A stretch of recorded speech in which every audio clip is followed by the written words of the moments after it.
Just when I start to think of filming the birds. Why? Hey, how's it going, everybody? My name is Jaden, and I just finished my first year as a mechanical engineering student at the University of Sheffield. Assuming you read the title of this video, you already know what it's about, so here's a few first-hand tips for you to make your transition to uni a little bit smoother. And so that this isn't just my biased opinion, I've gathered a few friends who give you their first-hand tips as well. So with me I have. Hi, I'm Aditi. I study biochemical engineering at UCL. Hi, my name is Nishing, and I study mechatronics and robotics engineering at the University of Sheffield. Hi, my name is Himani, and I'm studying biomedical science at the University of Sheffield. I'm Vidu, and I study mechanical engineering at the University of Bristol. And I'm Kavya, and I study biomedical science at the University of Sheffield. Okay, my first tip would be to walk to places during Freshers Week. And the reason I'm saying this is because a lot of people take Ubers or their own private transport to get around the new city they're going to be living in. And I find that when you walk to places, you get much more familiar with your location much faster. And since you're going to be spending the next 3 to 4 years in this place, you might as well get to know it as soon as possible. And I'm obviously not saying to walk down shady alleyways and all this crazy stuff. Don't be too ambitious in your first few weeks, unless it's like a huge distance where you're just gonna be dead tired when you get to uni and you have to take the bus or something.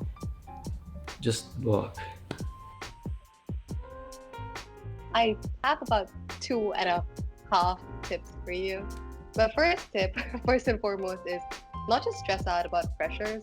When I first went to UCL, especially because it was London, it's just really overwhelming to see so many people from so many places that you're like, oh, I need to make friends with all of them. And one, that's not going to happen. That's just not physically possible or emotionally possible for anyone. It's going to be an overwhelming time. So just take it easy on freshers. You're going to find a lot of better friends maybe within your course because you're going to have a lot more time to spend with them and you're going to have maybe better quality friends. But take freshers easy is my first piece of advice to you. My tip would be to join a cultural society or any society for that matter at the university, because I'd say it would really give you a sense of being at home and stay connected with a lot of people. And I personally had horrible flatmates who would gang up on me, be really noisy, and made my life hell at the flat. And the society really helped me through it. It really stopped me from getting depressed about it. So, what'd you do to stay away from your flatmates? I would just avoid being at the flat. I tried all sorts of things, confronting them, speaking to them, but some people just take it in the wrong manner and get aggravated because of it. So that's what happened with my flatmates, and it would just get worse each time I tried to talk it out. So yeah, I would interact with all different kinds of people, sleep in their flat sometimes. I mean, it's a huge contrast from my flat because they were my flat was really nice and they were actually too nice. So, I mean, you don't really know who you're gonna end up with, I suppose, right? Yeah, And that's just true. have an open mind, I guess. Yeah, I guess you just don't have to go all headstrong on them and be all rude and stuff. Just try get to knowing them, being their friend, and then if you have any issue, just be open about it and be gentle so they don't take it the wrong way.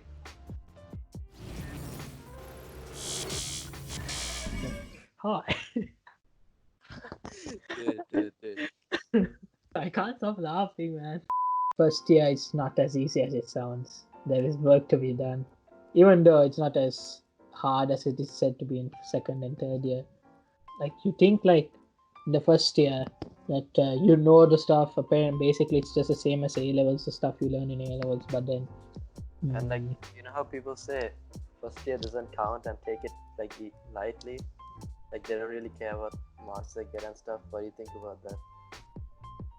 Yeah, so basically I was one of those people who thought like that, thinking that first year is going to be easy. Even if I don't do that well in first year, it won't affect my degree and stuff. But people will come to you and they'll be like, first year is easy, you don't need to work hard, you can play around and have fun and stuff. I mean, it's true, you can have fun, but alongside that, you need to do a bit of work. One of like the first lectures we had, it was like O-level stuff, like atomic bonding and all. So like naturally, I kind of dozed off in the lecture, like not literally. And then when I like sort of thought of like paying attention again, it was like absolute rocket science. I didn't understand a thing that was going on.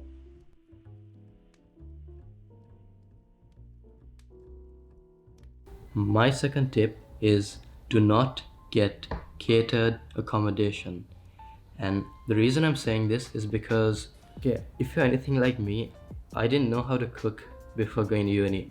Yeah, I could have managed with a fried egg or maybe instant noodles, but other than that, I really didn't know much. I had self catered accommodation, and that forced me to learn how to cook. It forced me to manage my time in going grocery shopping, and it forced me to manage my money to budget out the week for like my expenditure. And speaking of budgeting, I'm also going to be releasing a new video in about a few days about how I manage my money in the UK. And if you're into that sort of stuff, I hope you subscribe and turn on notifications and whatnot so you don't miss that. Okay, so back to catered accommodation. In the second year in the UK is generally where everyone moves out to a house or a flat with their friends, and the chances of getting catered accommodation there are basically zero.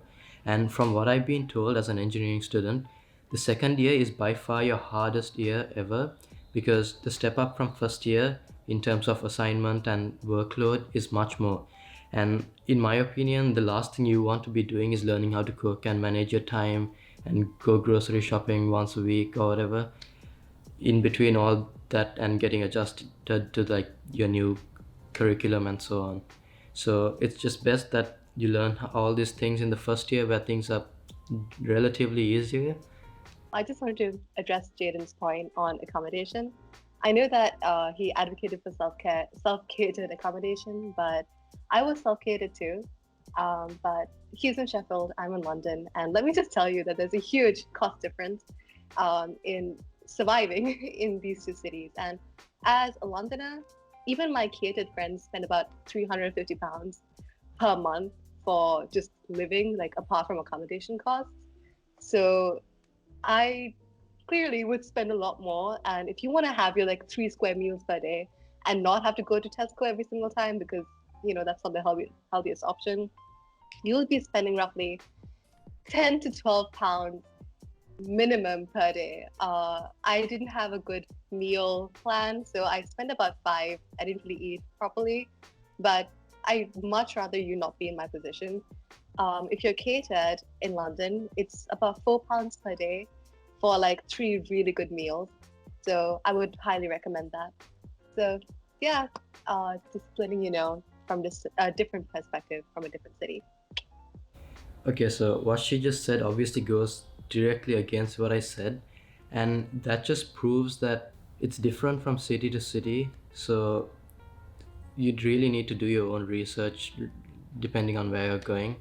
But from what I can tell, in London, it might be a better option to get catered accommodation, and in Sheffield, it's much better to get uncatered or self catered accommodation.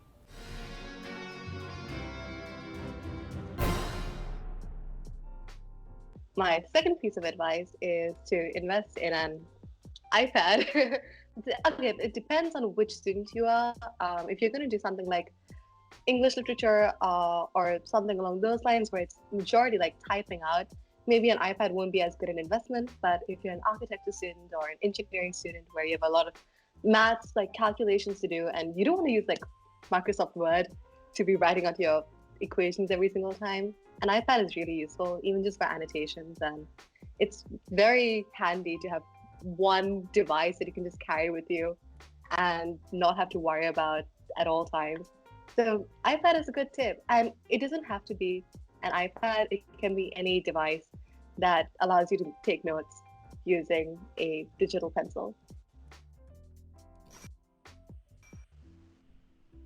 So Himani, what is your tip for freshers? Bro, my tip. I have so much insight. You are not putting that in the video. You I are won't. absolutely not. I won't. I won't. Okay. Yeah, so my first tip is work hard, play hard. And by that I mean that you need to maximize the amount of time you allocate for every task that you need to do. When I first moved out of my home and living with my parents, something I quickly realized is that it actually takes way more time than I anticipated to do things like cooking, doing laundry. How often do you do your laundry? Once in 2 weeks. Okay, yeah, fair enough. I used to do the same. I just wait till I run out of clothes and then do laundry. Yeah. And oh yeah, like a side tip is to do laundry at like 2 in the morning because no one else does it at that Right? time. Yeah.